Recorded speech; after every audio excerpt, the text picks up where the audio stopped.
Hi, and welcome to the Libyan Quest. Well, the name is still not clicking. So, anyways, it's called the Libyan Quest.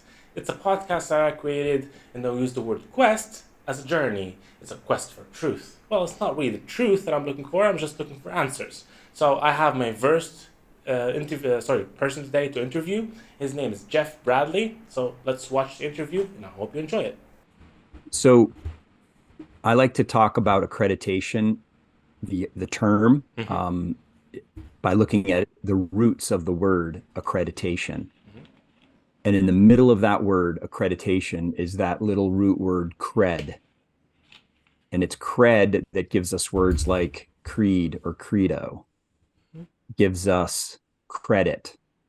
It gives us incredible, Mm-hmm. unbelievable, because cred means, and credential too. Uh, Cred means belief, to believe. Now, belief is a pretty powerful force, and you know that in our society today, and you see some negative examples of belief overpowering lots of other elements of human living. But if we can't believe what we're being told, we've got an issue. Accreditation is a way for a school to say to the world, to the public, to the parents, to the prospective teachers.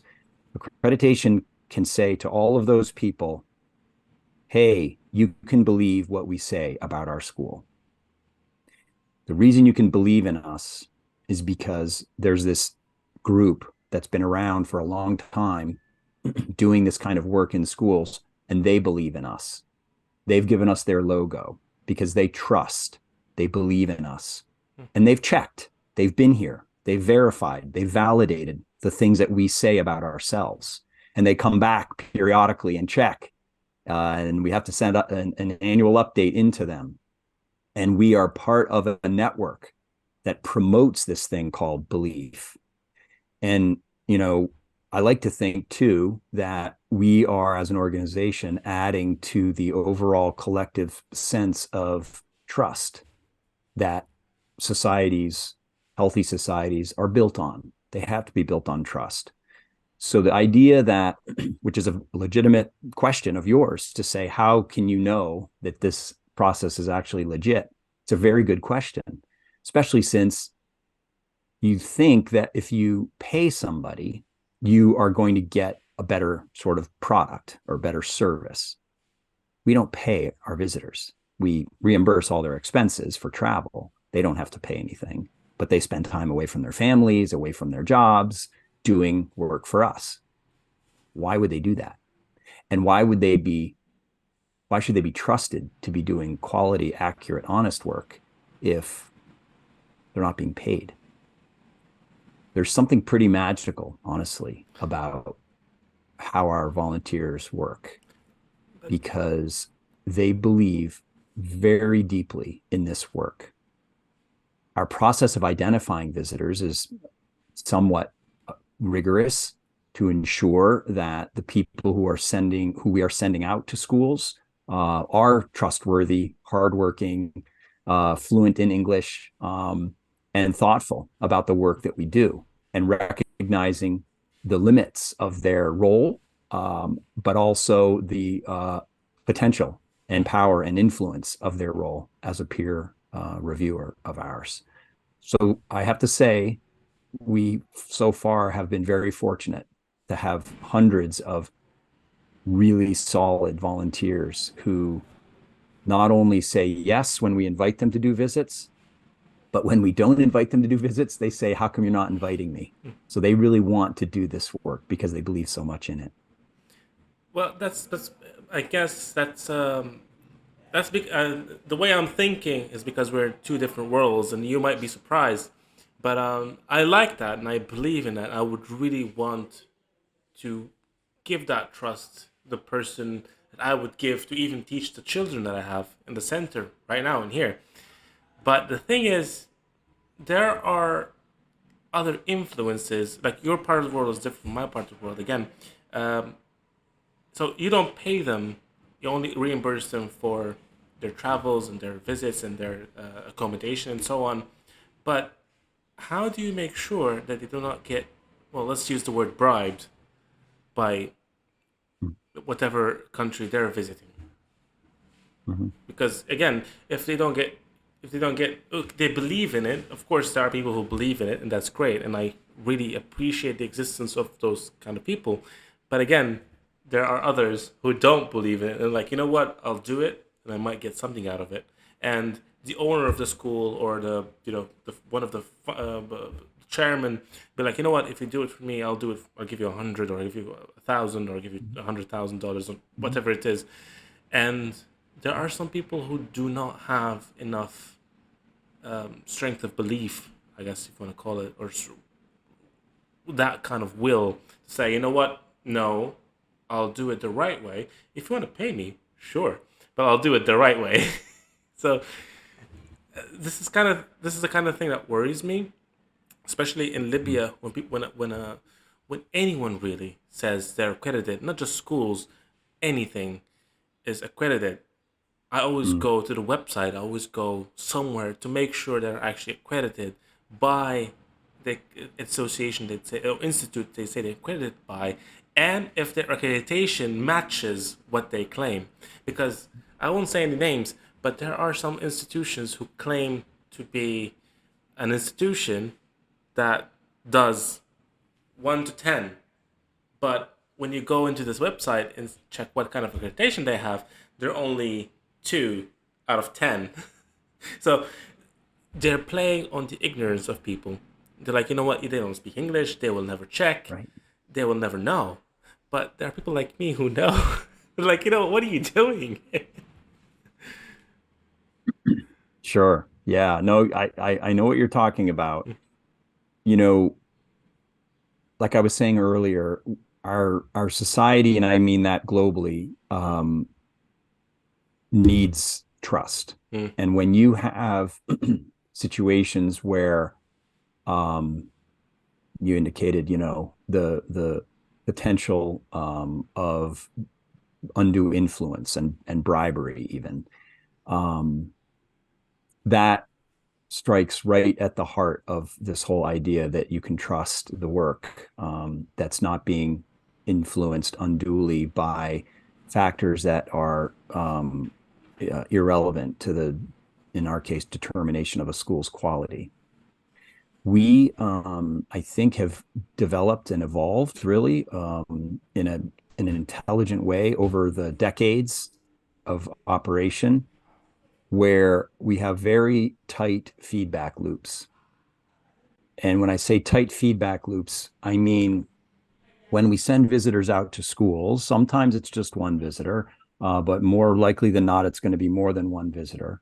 We have the peers themselves that are checking on each other, that are holding each other to account, that are being responsive.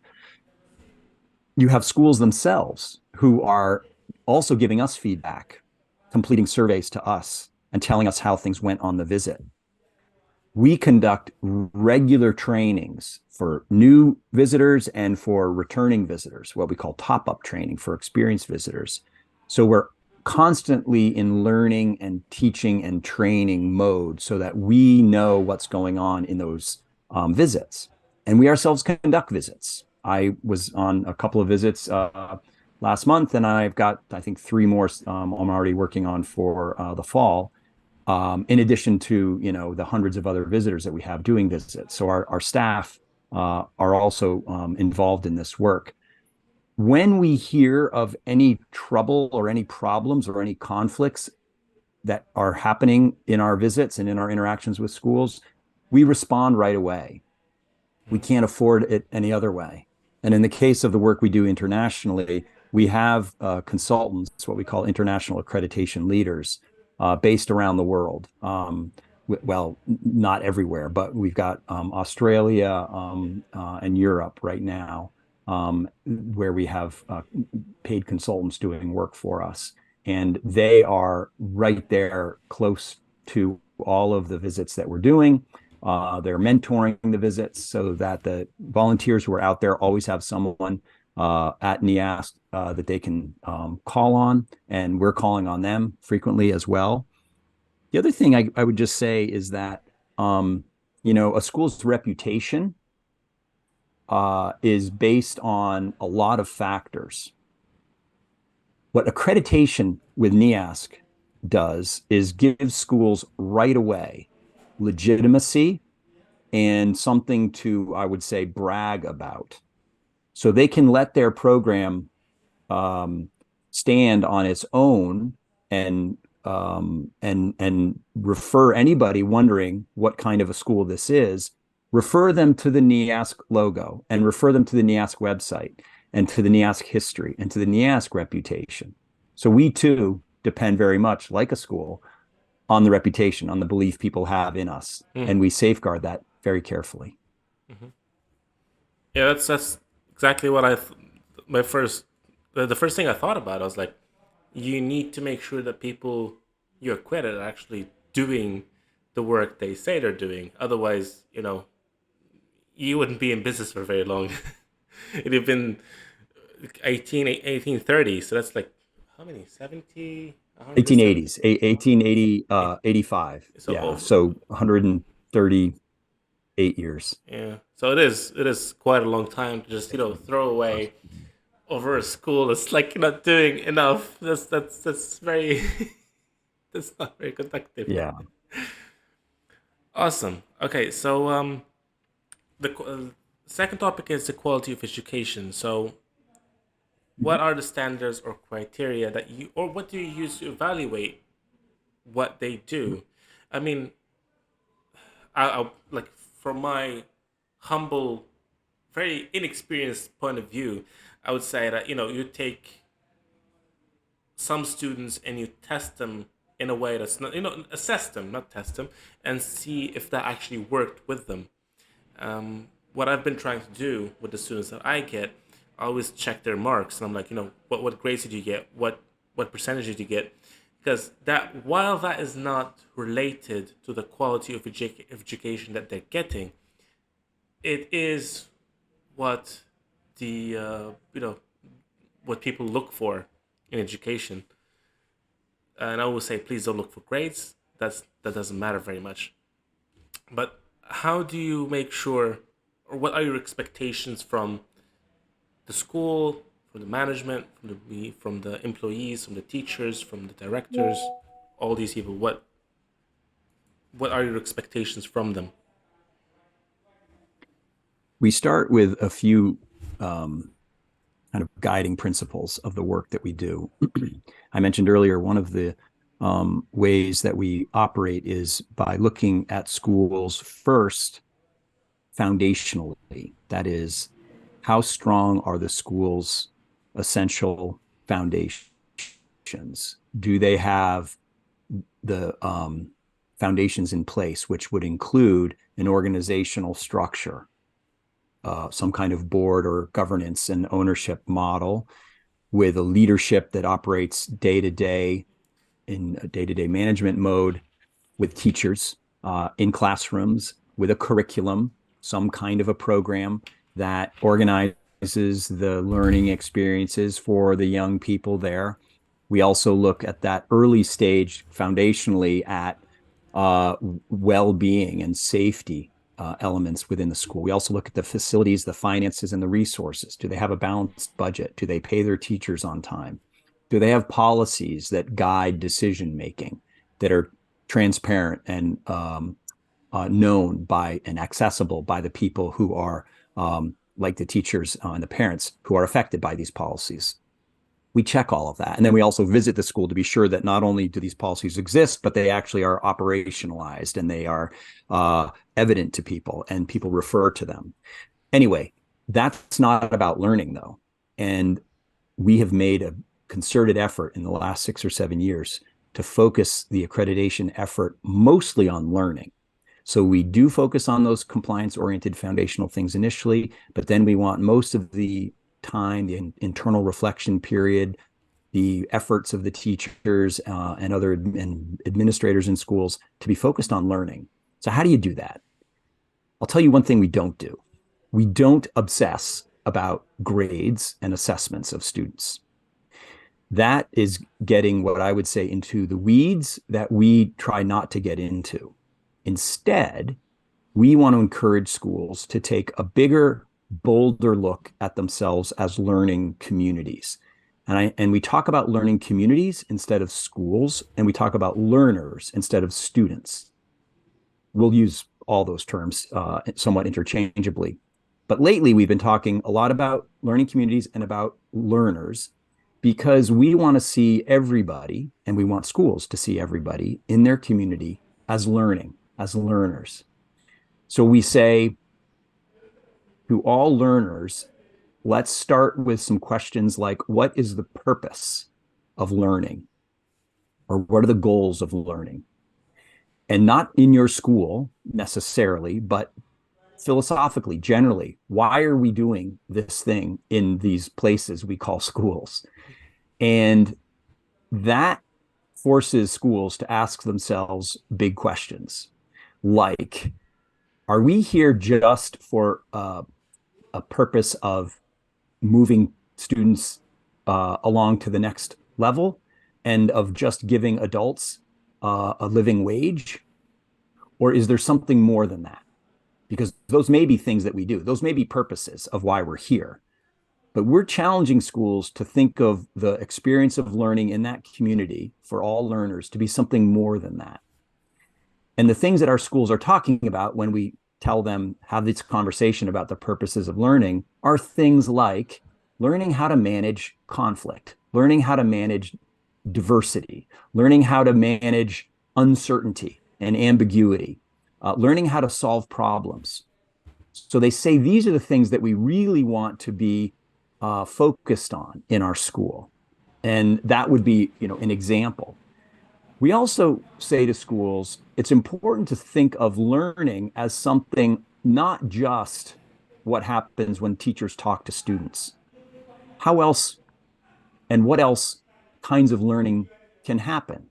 And we'll provide prompts and provocations for schools to talk about the kinds of learning that they would like to promote or that they already have, that they are perhaps not even aware of. And what we're talking about here is social emotional learning, creative and entrepreneurial learning and thinking, not just interpersonal awareness and learning, but intrapersonal, know thyself. Shouldn't schools also help students be thoughtful about their own selves and their own needs, and not exclusively that, obviously, but also the needs of others and of their communities? So you realize these are all parts of learning. So when we start with those big ideas of what are we here for and what is learning and what is learning for, that changes the conversations within schools. And it's the way that we want conversations to be changed. Thinking of Yeah, learning. So you're thinking of them as learners, not as students. Um, so you were talking about of ways how you should everybody. achieve that. Yeah. Yeah, everybody in the school is considered learners. And we call it a learning community too, because we think of parents and board members ideally as people engaged in the process of learning. One of the reasons we focus on learning so much is that the world has become such a more complex place in recent years. And our institutions, and of course, we're talking about schools here, but we can talk about other institutions of society, but our schools have not very well kept up with the pace of change. And they have not done enough asking questions about why are we here in this place called a school or a learning community? What are we trying to achieve here?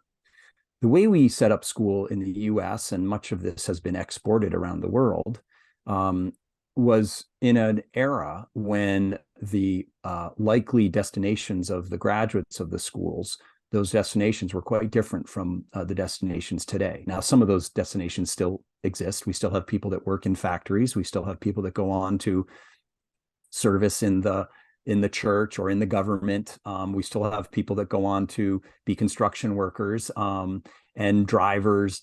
but we have a lot of other what we call knowledge workers out there. And we know that the pace of change with technology has posed particular challenges to life as we know it today.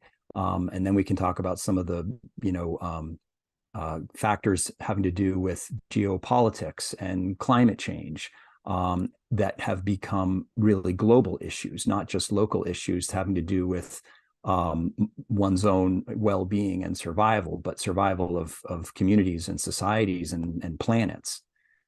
So we're saying, as a school, you have a role in helping to shape the future. As such, don't just rely on practices of the past. Think about how you can prepare your learners for the future that they will soon be facing. Particularly, we're thinking about the young people. One of the features then of schools that are working with us would be, if they're not doing it already, we would be encouraging them, and we would have provocations and prompts to help them recognize that learning happens through a series of trial and error, honestly. And when you try something new and you push your limits, you make mistakes. You realize you've tried something that's a little beyond your abilities. Fine. That's how we learn how to ride a bicycle, for example, and we're going to fall off. Why is it that when you're learning to ride a bicycle and you fall, we don't call that failure? We call it learning. And eventually you get back on the bike and you try again. What if school were more like that? What if school were more like a place where when you fall, which is to say fail, you're not told that your grade is lower. You're not told that you are less of a student. You're not told that you are insufficient. You're told that that's how we learn and not to feel bad. And it's what happens when we learn a new skill, like riding a bike. So maybe school could and should be designed more along the lines of the way learning actually happens at its best. The other thing about riding a bike for a young person usually is it's a joyful experience. It's a curiosity of a young person to want to try this new thing that other people can do. It looks like fun. What if we shaped more of our learning experiences in school around how people actually learn, how young people seek out new experiences, are curious, and want to know things? It's not impossible to do, but it is going to be very difficult to do if we are solely tied to the traditions and the structures that we've inherited from our own learning experiences in schools and from our parents and our grandparents' experiences in schools. And I'm talking obviously about schools here, for the most part, in my own experience, that are fairly well developed, in the developed world, in Europe, in North America, in parts of Asia and South America, where we operate, where I see a sense of complacency about learning. As long as we get the piece of paper, the diploma at the end, all is well. And we are saying, as an accrediting organization, that may not be good enough for you as a school. Perhaps you'll get accredited, but you're going to be getting, with your accreditation, some very clear guidance that you yourself may have developed, recognizing that you could do better to prepare your learners for the future. I love conversations like this, and it's it's very eye-opening and a lot of, I'm not sure if the word invoking, like ideas invoking, like that's not the correct word to use, but they make me think about, okay, so how do I do that? How, like, of course you've had a lot of schools that have. Do you have any Arab schools, any schools in the Arab world, like Kuwait, Qatar, or We do. We have Okay. schools throughout the Middle East. We have, I think, 35 schools that we accredit in Dubai. We have another dozen in Abu Dhabi, a couple in Sharjah. So the UAE is a very popular spot for schools who are seeking NEASC accreditation. We're in Qatar, in Bahrain. We're also in Saudi Arabia, working there quite a bit now. More and more interest in Saudi Arabia, we know. We just got back from a couple of our visitors from a trip to several schools in Lebanon. And then across the sea, we're there in not in Libya, but in where are we? We're in Morocco, not in Egypt. And we're open to a lot of possibilities. Right now, we've just started an initiative to support public-private partnership schools, what we in the America call charter schools, that are publicly funded but privately managed throughout the UAE. And those pose particular challenges because most of the students are local Emirati children, but these schools are teaching at least 50% in English with a lot of Western teachers in their schools. The idea being we want our local Emirati children to have as high quality an education as is provided in the international schools in our midst. So we accredit, when I said 35 schools in Dubai, those are all international schools. So those are all for children who want to have an English language experience, who want a degree, a diploma that will qualify them for university, not only in the UAE and in the Arab world, but in the UK and in the US.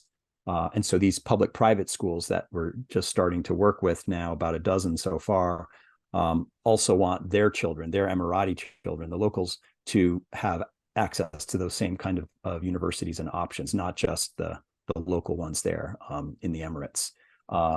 So that's been a kind of a real growth area for us, in fact, geographically, the Middle East. Nice, nice. I hope you grow even more. I mean, if you get more into North Africa, Egypt might be a very nice. Like, I think I could compare Libya to Egypt because Yeah. it is it's a country that only predominantly speaks Arabic, but English is a second language, and people are still struggling there. So I might be able to relate it a little bit more to Egypt than Qatar and Dubai, where there are a lot of people there from they used to live abroad, so I can't really compare that to Libya. But I do have a few questions that a lot of people ask, and I'll get to the last one, which is the most important one. But so you mentioned accreditation, and you gave a very beautiful way of explaining it from the very root of the word. And I really like that way of doing things. Like you have to go methodically and try to dissect something and to be able to understand it. And I've learned that teaching children. So how do you teach them 1 + 1 = 2? You do this, 2, and then 2 + 2, and then so on. And you evolve that into, big numbers, of big number in your head, small number in your hands. Because we as adults, we're like, you know what, 3 + 3, you don't know 3 + 3? We've done it so many times that we've memorized it. But for children, they're new. So people don't get the idea that they're still new to the world. It's like AI. AI is still new as well. So you can't expect AI to run a business for you. It might be able to help you, but it will not do everything for you.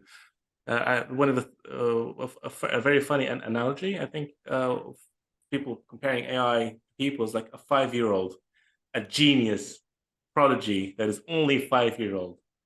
So you have to tell it how to go from A to B. Otherwise, it'll just go in a straight line. So that's not very. That might not be the way Right. we want to do it. But the first question, or the first thing you mentioned, was accreditation, and people here think of accreditation as, what, the school is accredited. So I'm not sure what they think of it, but I think the idea is if a school is accredited and you can go to Europe or the US, you can go to a school there, you can go to a university there. And I would like you to correct that notion that Mm-hmm. accreditation is only it's the thing that only helps you study abroad, and has nothing else whatsoever. Like they don't know. Okay, not that it doesn't have anything else whatsoever. We don't know what else accreditation means. So what does it mean for a Mm. school to be accredited? There are a number of answers to that question. And when we approach a school or a school approaches us for the first time interested in accreditation, we try to find out what for. What do you need accreditation for? And some of the answers that we get are, as you indicated, we want our students to be able to access universities. Similarly, for younger students going internationally from country to country, perhaps the parents work in international business, or they're in diplomacy, so they're only spending a few years in a school, and they've got young kids and they want to move to another school. Admission to those schools, even pre-university, is facilitated when the receiving school sees that the school sending them, where the child was previously, is accredited. It helps to know what the curriculum was as well, but to know that it was accredited means that it was at least accredited by NEASC, that it was at a high quality of performance within the school and high standards. At the university level, as I said earlier, our history is really starting with the president of Harvard, who said we need accreditation in these schools, in these secondary schools, to ensure that the students coming to Harvard have come from schools that are solid educational institutions. That is the case today as well, that many schools seek accreditation from our organization because they know we originally accredited Harvard. And Harvard, by extension, said we need high schools to be accredited in order for us to recognize that the students coming from those schools have been appropriately educated and prepared for university. The question to ask of any school that says it's accredited, and this is the question that a parent or a teacher should ask, is accredited by whom and by what standards? If the accreditor themselves, the agency or the organization that confers accreditation and conducts accreditation, it would be wise of teachers and parents to know, what does this accreditation actually involve? In our case, it involves, like I said to you, 3 visits, minimum 3 visits in person to the school. COVID, we did some online things that we are now not doing anymore, but 3 in-person visits following standards and guidelines and principles and indicators that help us reach decisions and make recommendations and require certain developments and improvements in schools before you're going to be accredited. We stand behind the rigor of what we offer. We stand behind the history of what we've done and how long we've done it for. And I'm aware that there are agencies calling themselves accreditation agencies that are probably doing less rigorous review of schools, but still calling it accreditation. Well, there's no legal requirement that a school not, or that an agency not use the word accreditation. It's up to the consumer, up to the parent, up to the teacher to learn more about that accreditation agency and to understand what it means to be accredited by one agency versus another agency. We are one of about 5 regional accrediting agencies in the US, all of whom also work overseas. So I cross paths frequently with other accreditors who share a similar history to ours. We were the first of the regional accreditors in the US to form, but our partnerships are also with the Council of International Schools, CIS, which is based in the Netherlands.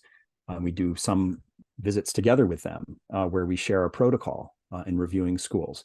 We also have a partnership now with the IB, which offers curriculum to about 5,000 schools around the world. So schools who are reviewed by the IB can do their review of their NEASC accreditation at the same time with the same protocol. We've developed a joint shared collaborative protocol together with the IB.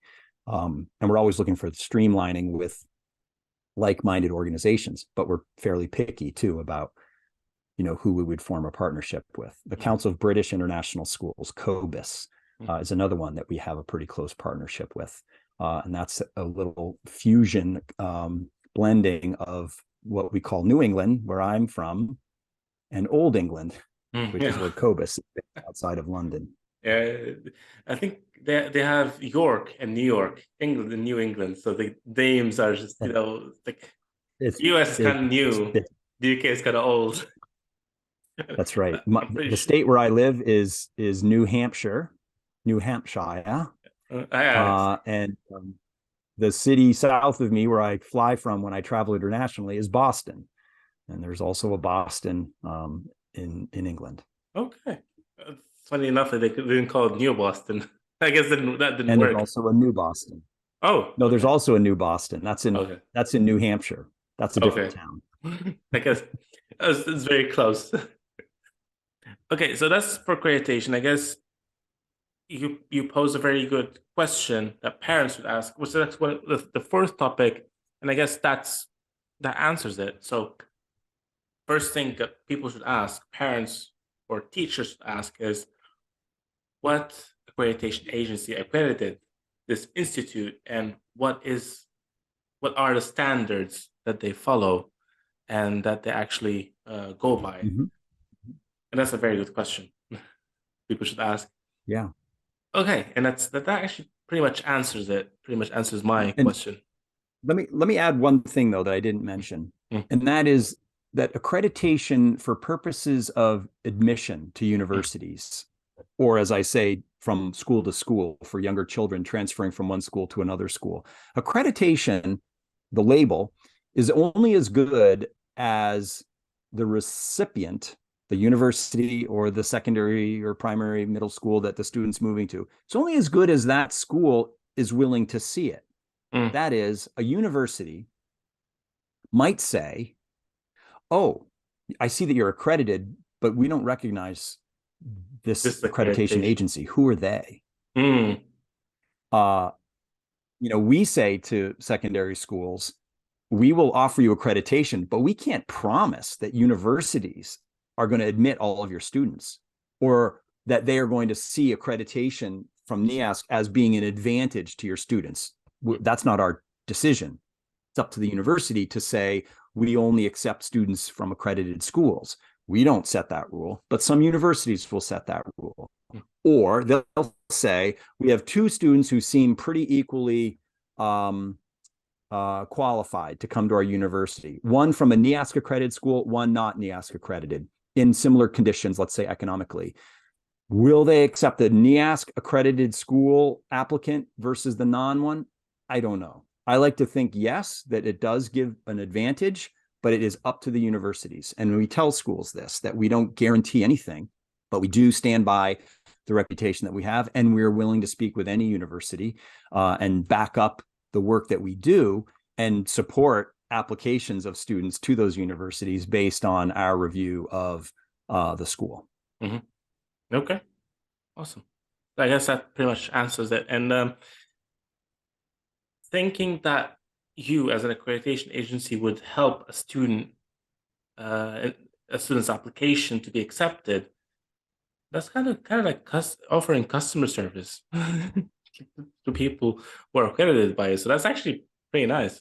And I think one of the things that businesses as general succeed by is customer service. So if you give the best service to this is what competition is like. So this is the difference between NEASC and any other accreditation agency. I'm not sure if they offer the same thing, but the difference is, what kind of services can you provide me, over either during what I'm doing or after? So this is actually very nice. The second question is curriculum. So in Libya, there are two curriculums that are, dominating the field: British and American. So thinking of that, what is the difference between British and American curriculums? And in turn, how does that relate into IGCSEs and Canadian diploma and an American diploma, for example, or an IB diploma as well? Mm. That's a big question, and let me try to make some sense of what you're describing there, which is the scenario in many of the schools that we accredit. They offer one or more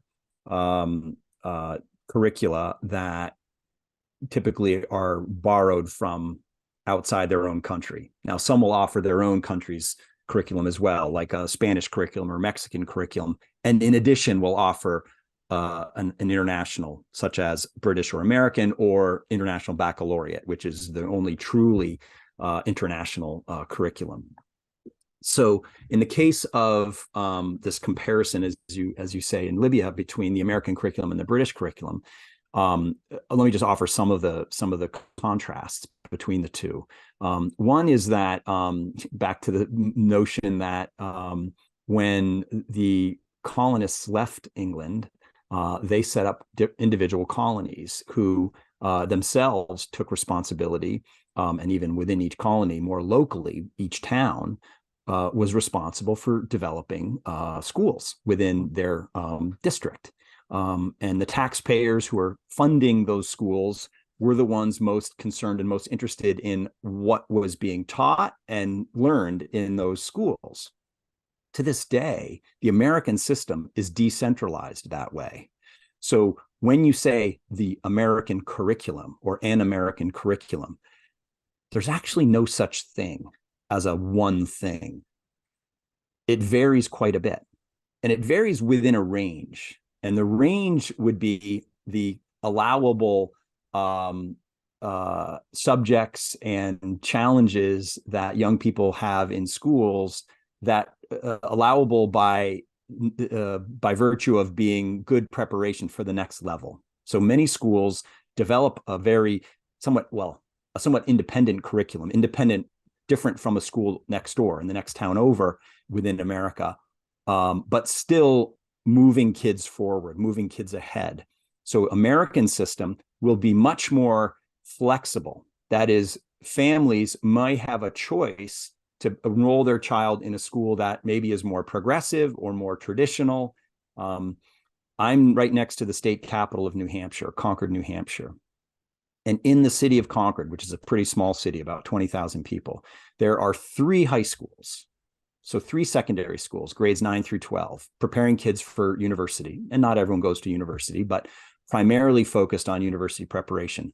One is a boarding school, an old-time traditional boarding school founded in the 1800s, costs about $60,000 to attend that high school. And it's a boarding school, 100% boarding. No one lives off campus and commutes every day. They all live there, about 500 students from around the world, called St. Paul's School.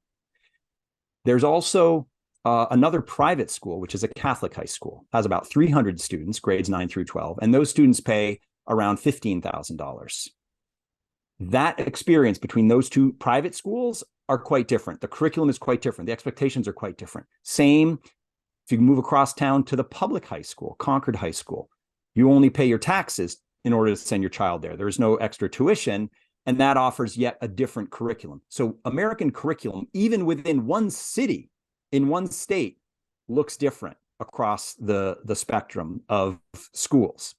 Now, let's shift to the British curriculum, where there is what's called a Cambridge curriculum, which is much more uniform and much more centralized. Remember, we fought a war in order not to have centralized power telling the Americans how to run their lives. The Americans said, we're going to do this in a decentralized way. In Britain today, there is still this dominance of the Cambridge curriculum, which leads through key stages to the IGCSE and then into A levels for those students going on to university. And we work with schools that offer that kind of a curriculum as well. That is, we are a curriculum neutral organization, that we're based in the US. We have partnerships around the world, and we will accredit schools with a variety of curricula. We have a particular partnership with COBIS that works quite a bit with the British international schools, and we have one with the IB. And so we are working with these schools that are truly international, that have a curriculum that will prepare students for admission in universities around the world. And the IB have agreements with ministries and universities in more than 100 countries. And we are allied with them in this practice of accreditation. Nice, nice.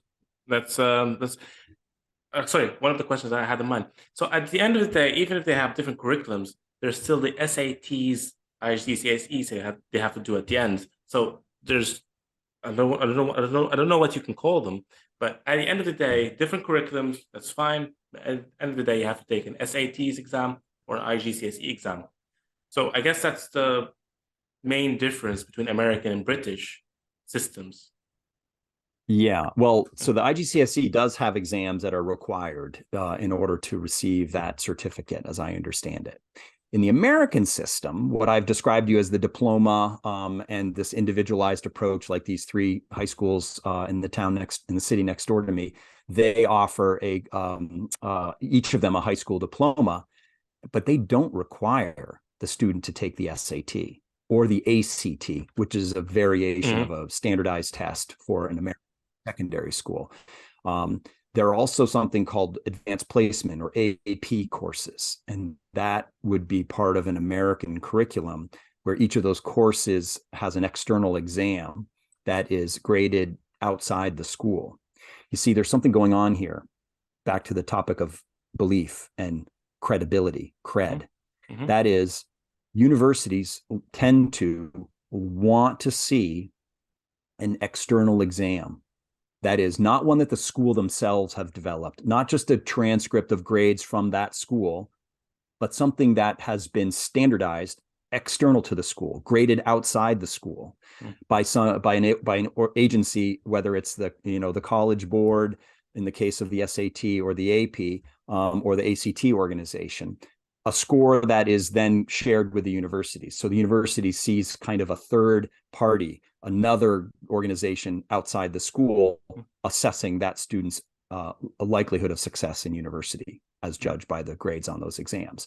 So schools are encouraged to offer those standardized tests in order to give their students more chance and choice and opportunity when universities are assessing their qualifications. But we don't require it. And many universities now, especially post-pandemic, don't require an SAT or an ACT for an American curriculum graduate. Still, it's probably advantageous for those students to do those external exams so that universities have an extra data point on which to base their decisions for admission or not. Nice. That's having a conversation with you is like opening a dictionary. For me, it's like opening a dictionary or a Wikipedia page. An AI-powered Wikipedia page. And I'm pretty curious, by the way. Sorry, I know we're going over time, but a very, very quick question. How are you, as an accreditation agency, how are you dealing with the advances in AI and learning? And is that affecting you in any way? Like ChatGPT and AI and these kind of sort of things?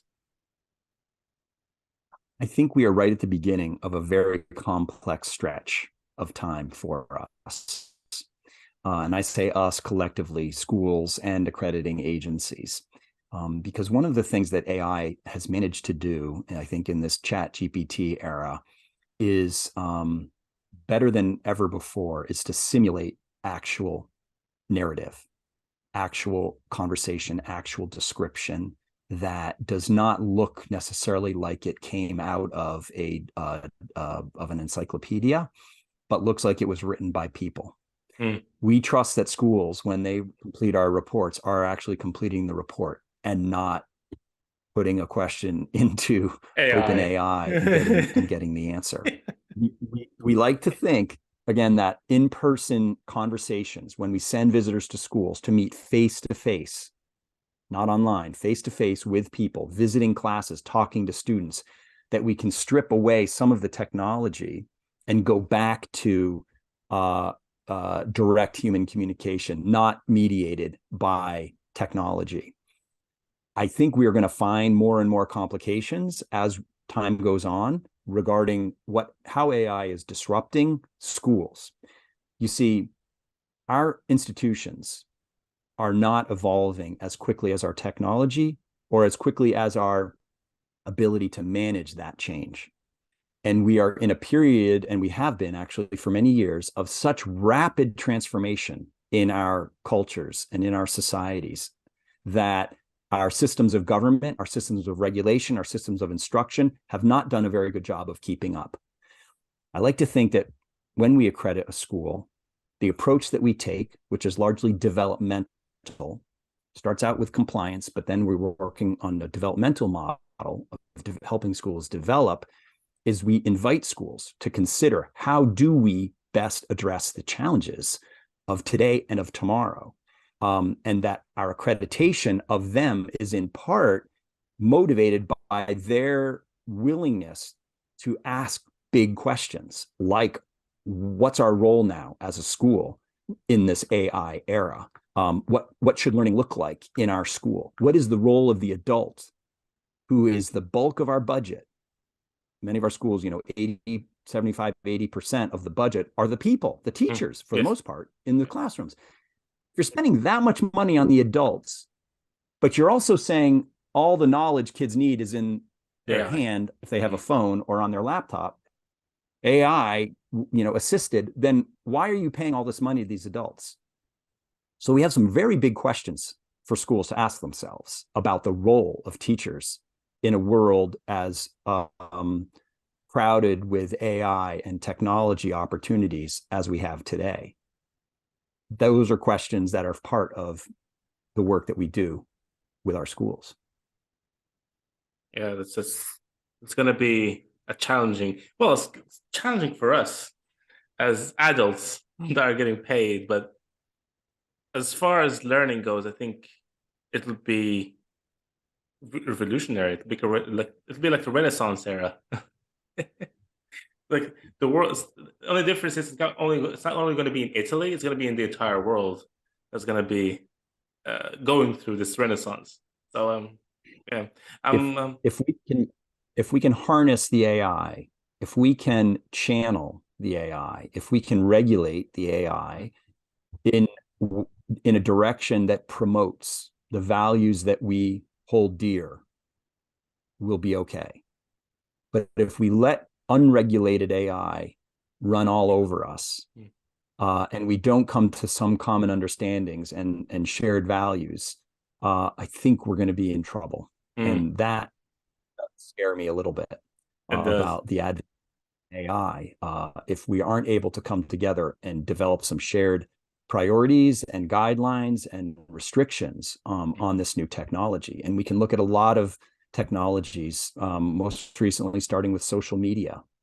Had we known that the algorithms built into social media that promote attention and screen time ahead of collaboration and cooperation and understanding of other viewpoints, we could have changed the algorithms, or we could have ensured that the algorithms are not driving people into these echo chambers where they find themselves.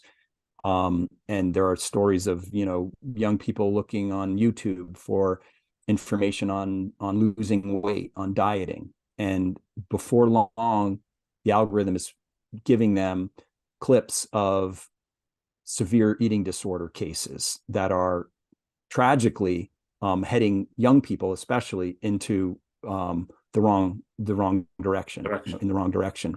And that's because the algorithm has been built to maximize attention. What if it were the algorithm built to maximize a balanced viewpoint and to maximize, individual and collective well-being? So let's think about AI that way too. Can we put some boundaries and some parameters that we think will be safer for us and our future? Let's hope so.